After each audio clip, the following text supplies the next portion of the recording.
Hai, selamat pagi anak-anak. Jumpa kembali bersama Bu Maya dalam pembelajaran daring kita. Anak-anak, kemarin anak-anak sudah diajarkan pada pembelajaran 1 tema 1 subtema 1 bagaimana anak-anak menentukan ide pokok, menuliskan informasi-informasi penting dari bacaan yang disajikan, kemudian anak-anak mampu mengidentifikasikan perkembangbiakan generatif tumbuhan dan juga mampu menggambarkan jenis-jenis penyerbukan berdasarkan asal serbuk sari. Dan juga anak-anak juga disajikan cerita tentang ASEAN, anak-anak mampu menuliskan laporan tentang karakteristik kehidupan sosial budaya masyarakat ASEAN berdasarkan kondisi geografisnya dalam diagram Venn. Nah, anak-anak, hari ini kita belajar dalam pembelajaran yang kedua, tentunya masih tema pertama dan juga subtema 1. Sebelum kita lanjutkan pembelajaran, Ibu ingin mengajak anak-anak untuk tepuk PPK. Ayo diingat ya. Ayo semua berdiri. Tepuk PPK, religius, nasionalis, mandiri, gotong royong, integritas. PPK. Yes. Tepuk tangan untuk kita semua. Baik, anak-anak, kita lanjutkan pembelajaran kita. Sebelumnya Ibu Maya akan menyampaikan tujuan pembelajaran yang akan dicapai oleh anak-anak hari ini. Baik anak-anak, Ibu akan menjelaskan tujuan pembelajaran yang akan dicapai pada hari ini. Adapun tujuan pembelajaran kita, yang pertama, siswa mampu menyebutkan 3 contoh pelaksanaan sila ke-1 dan ke-2 dari sila Pancasila. Kemudian, siswa mampu menerapkan 2 kegiatan yang sesuai dengan sila ke-1 dan ke-2 dari sila Pancasila dalam kehidupan sehari-hari. Kemudian, siswa mampu menyebutkan berbagai patung dan cara pembuatannya serta keterampilan yang dibutuhkan. Dan yang terakhir, dengan menggunakan bahan tanah liat, lilin malam atau adonan plastisin, siswa mampu membuat model patung. Tahukah kamu bahwa ada beberapa jenis tumbuhan yang dapat diolah menjadi makanan dan obat? Ayo kita cari tahu. Di Asia Tenggara, banyak tumbuhan yang dimanfaatkan untuk bahan makanan, namun di antaranya banyak juga yang dimanfaatkan sebagai obat. Asia Tenggara sebagai wilayah tropis memungkinkan banyak tumbuhan hidup. Oleh karena itu, masyarakatnya banyak bercocok tanam untuk memanfaatkan kesuburan tanahnya. Bawang merah sering dijumpai di dapur masyarakat Indonesia. Selain dipakai untuk bumbu, bawang merah juga bermanfaat untuk mengobati beberapa penyakit. Bawang merah hidup di daerah Asia Tenggara. Masyarakat Indonesia, Malaysia, Thailand, dan Filipina adalah pengguna bawang merah terbesar.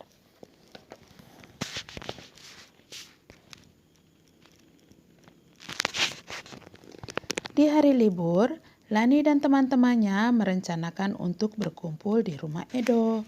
Mereka berencana membuat wedang jahe.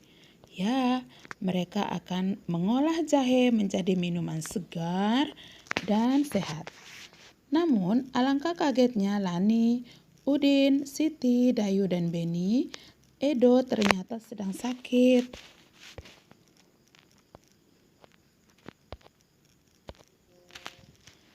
Ia batuk dan demam. Edo terbaring di tempat tidur.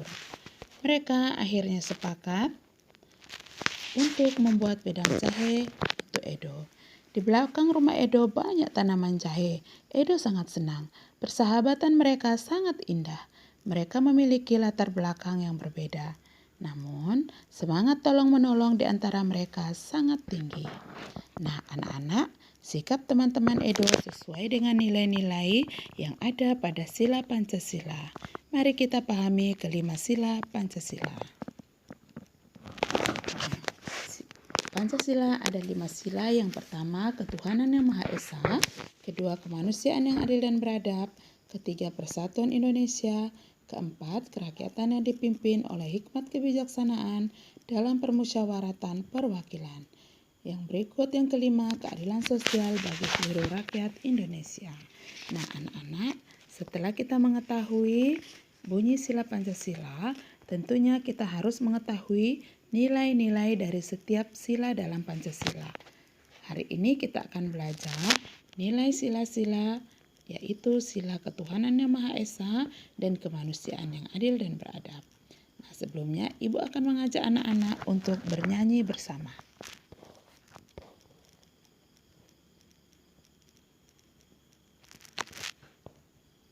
Lagunya mudah sekali, ya.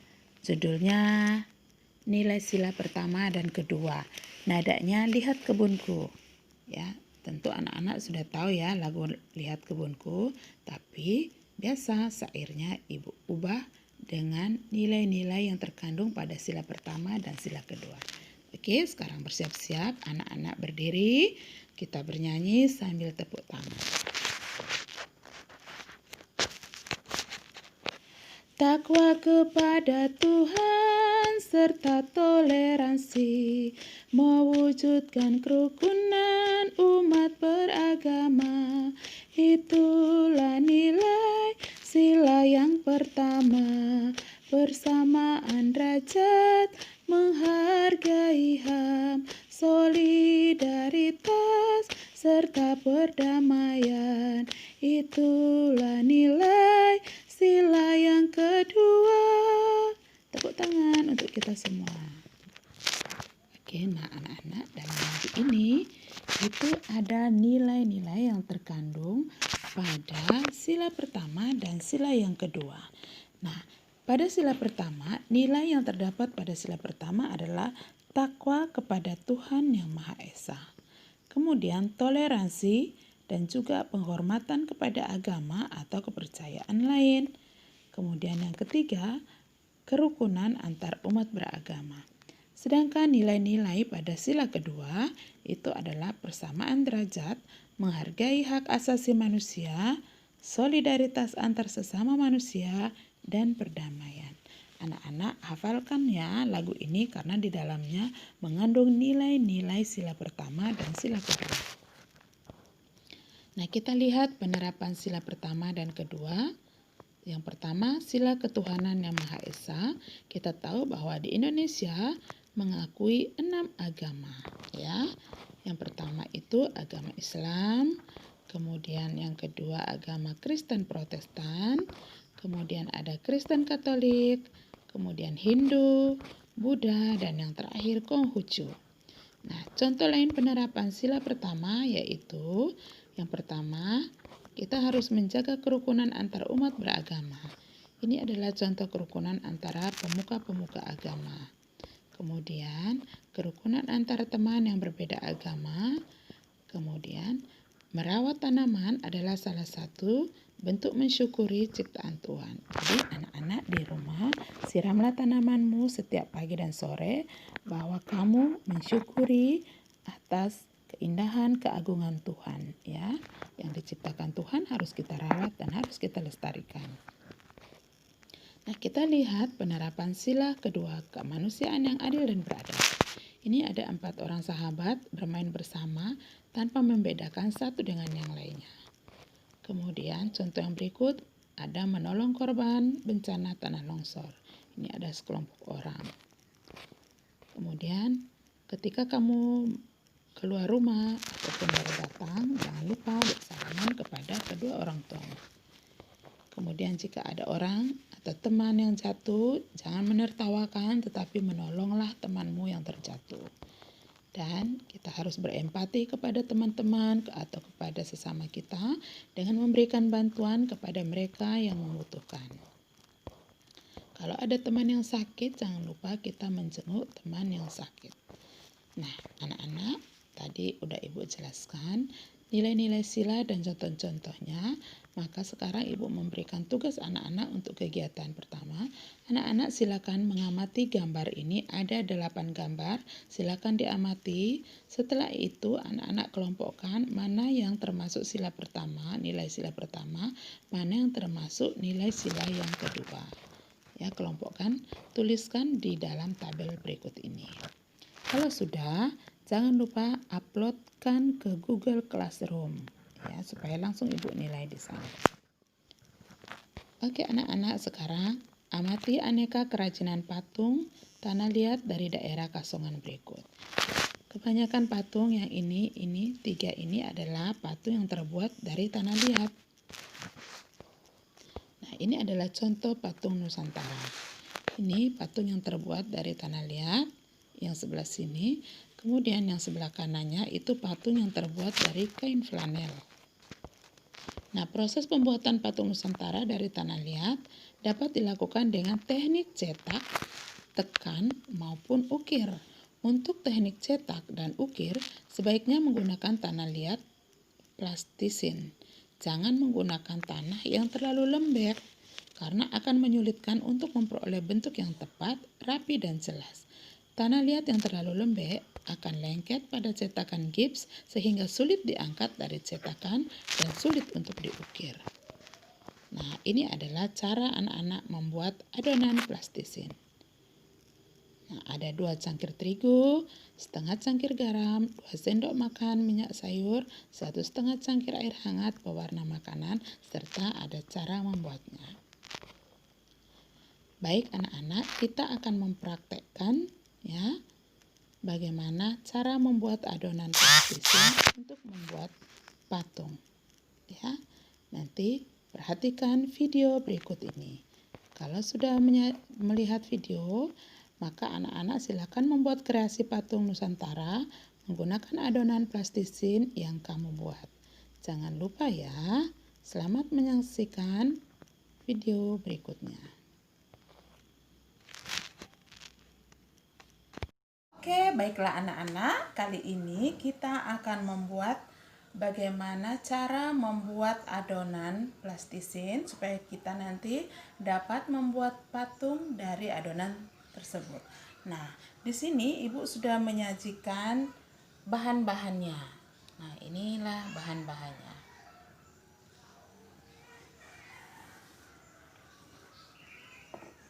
Ini ada tepung terigu. Ini sebanyak 2 cangkir ya. Kemudian ada setengah cangkir garam.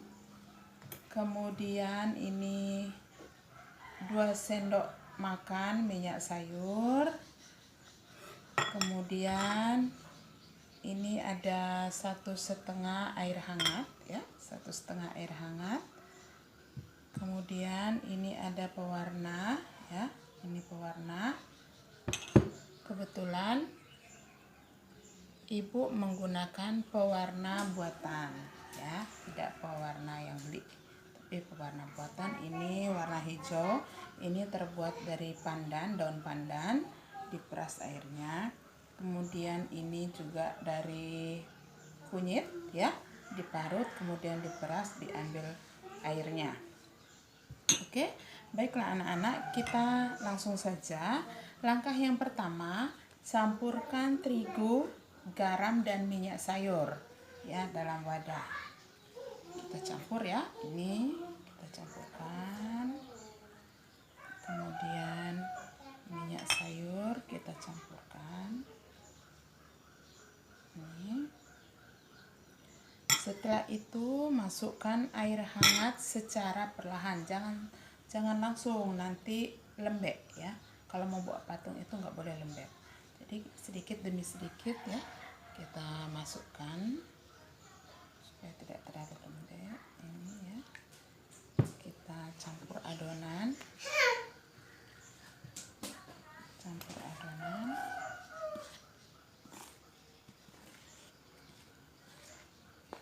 Kita campur.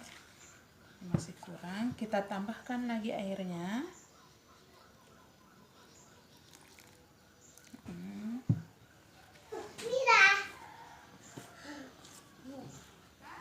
Kita tambahkan lagi airnya, ini masih belum tercampur.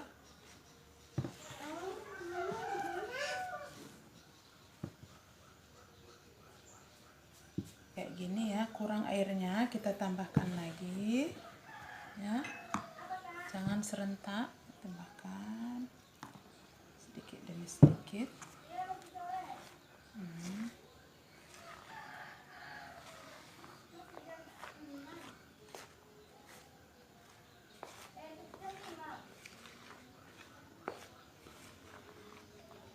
terus kita gulung ya, kita gulung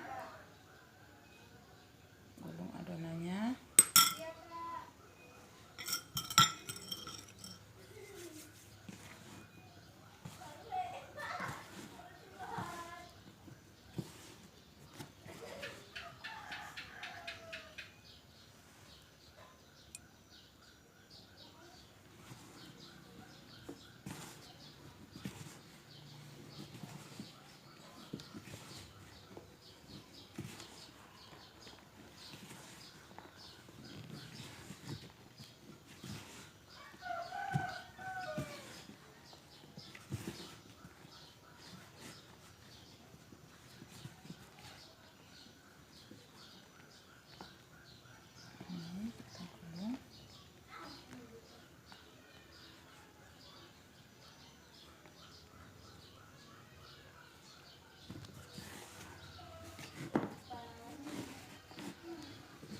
Sampai kalis ya, sampai kalis.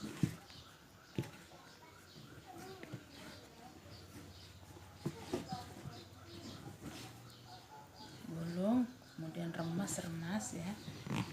Kita remas sampai kalis, dia betul-betul sampai kalis. Nah, anak kalau kurang kalis itu boleh tambahkan lagi tepungnya ya. Kalau tadi anak-anak beri kelebihan air ya, ini udah mulai kalis ya, udah mulai. Setelah gulung-gulung kita remas. Nah, adonan ini kemudian kita bagi menjadi beberapa bagian ya. Ada untuk kepalanya, kita bagi ya, bagi.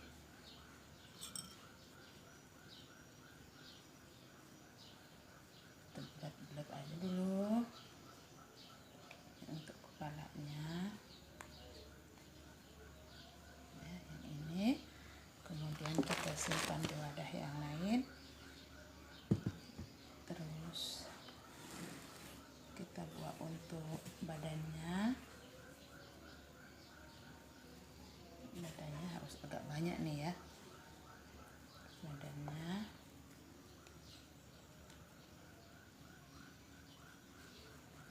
Ini kita buat, simpan. Kemudian untuk tangan,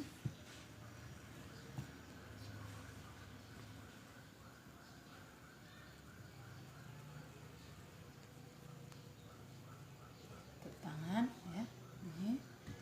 Terus untuk kaki,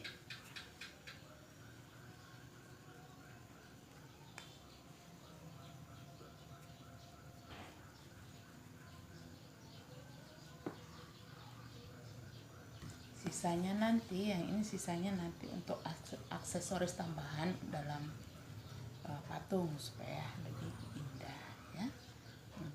Nah, anak-anak, setelah kita bagi menjadi beberapa bagian, kita ambil ya, kemudian kita tuangkan yang tadi pewarna itu, kita tuangkan pewarna, kita buat di tengah bulatnya, kita bulatkan dulu seperti ini ya, bulat. Tuangkan pewarna sedikit saja, nggak usah banyak-banyak. Kalau anak-anak ada pewarna yang dibeli dari pasar, nggak apa-apa.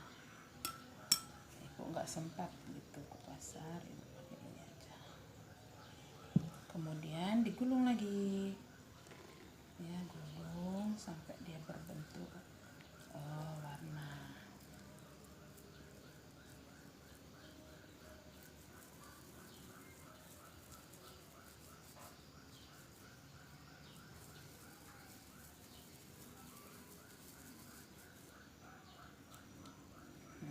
Kayaknya ini kurang ya warnanya, jadi anak-anak boleh warnanya bebas ya.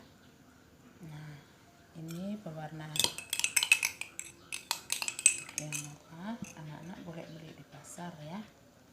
Nah, setelah ditambah pewarna, ditambah pewarna, nah, anak-anak boleh langsung langsung membentuk kreasi patung, terserah sesuai selera anak-anak.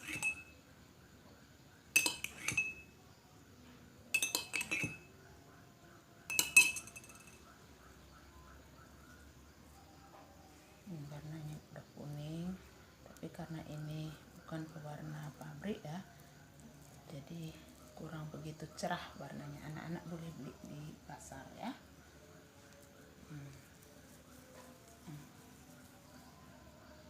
Nah, kita mulai bentuk patung.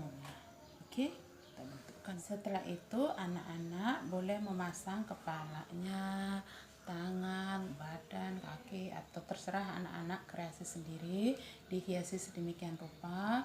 Boleh anak-anak cari informasi dari berbagai sumber cara membuat patung menggunakan adonan plastisin ya. Nanti setelah selesai anak-anak fotokan ya, anak-anak memegang patungnya, difoto kemudian kirimkan ke kelas kita, yaitu ke Google Classroom. Oke, terima kasih, selamat mengerti.